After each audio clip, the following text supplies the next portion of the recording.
Hello again, friends. I wanted to share a book with you today called The Little Hippo. It's by Anja Klaas and Geraldine Elshner. It's a children's book inspired by Egyptian art. Now, I have to tell you, this is was one of my daughter's very favorite stories when she was small. So I wanted to share it with you today. And let's see, this first picture, it's very pretty. There we go. This story begins in ancient Egypt during the happy age of the blue hippos. At that time, if you gazed at the watery marshes that lined the cities, you could see the hippos' backs curled up along the horizon.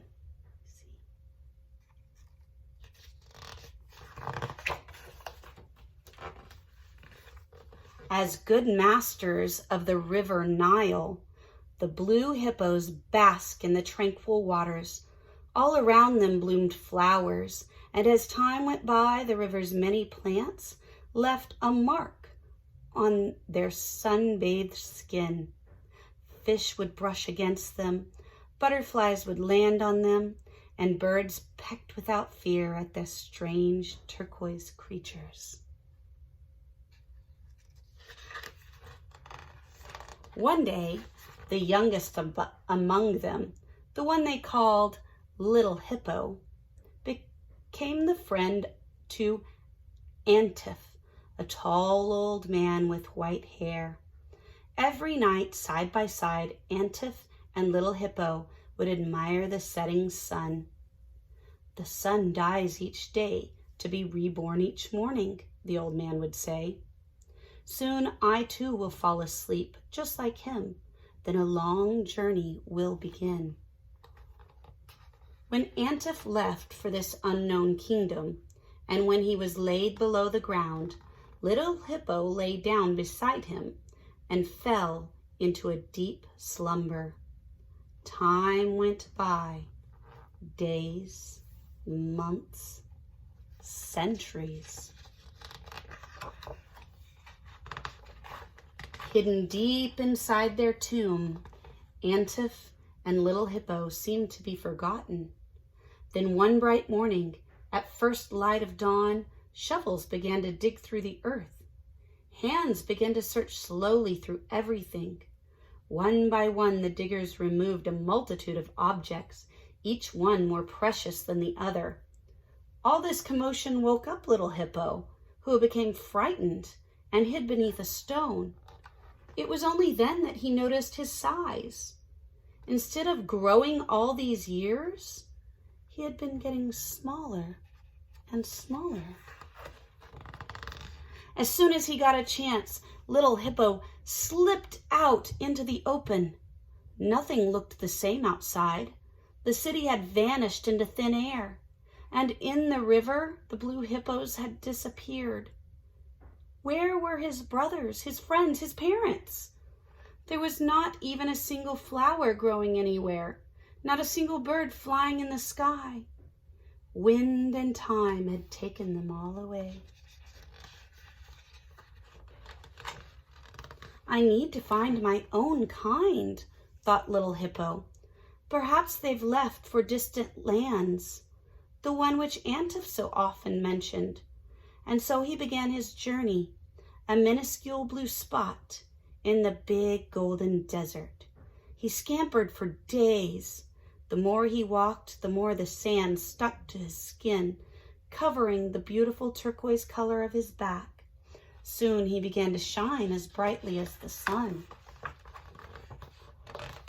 Little by little, underneath his feet, clay began to replace the warm sand of the desert.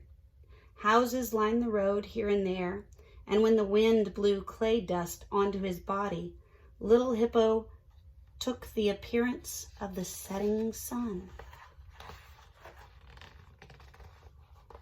In the distance, a forest appeared. Little Hippo was so happy to see the green trees and plants again. He rolled around in the leaves and ate them with delight. When he came out, he was as green as a prairie. Little Hippo kept walking and walking for what seemed like an eternity. At last he saw tall silhouettes on the horizon. A thick fog floated in the air, heavy with dust and smoke. Exhausted, Little Hippo lay down and fell asleep. When he woke up, he looked like a gray mouse. Little Hippo sighed. He had been traveling for so long. He would never find his long-lost ancestors. When he caught sight of water flowing gently in a meandering river, he slipped into it and began to cry. But all of a sudden, as the current washed over his small round back, he saw them, his parents, his brothers, his friends. They were all waiting for him in a pyramid made of glass. Filled with joy, Little Hippo ran up to join them with all the strength that his little legs would allow. Ever since that day, Little Hippo has slept blissfully beside his family and friends. Meanwhile, around the earth, all hippos bathe tirelessly in the hope that one day they'll recover the beautiful turquoise color they once had.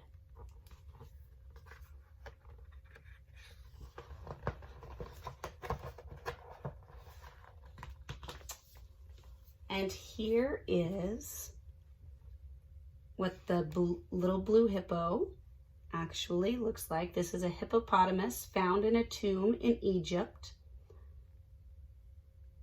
And this hippo statue is in the Louvre Museum in Paris. So a couple of summers ago when we went to Paris, this was what my daughter really wanted to see because I'd been reading her this book for a long time. And so she was so excited to go to the Louvre with its glass pyramid and see the blue hippo. So she got to see that actually when we went there. This book is called The Little Hippo. Bye, friends.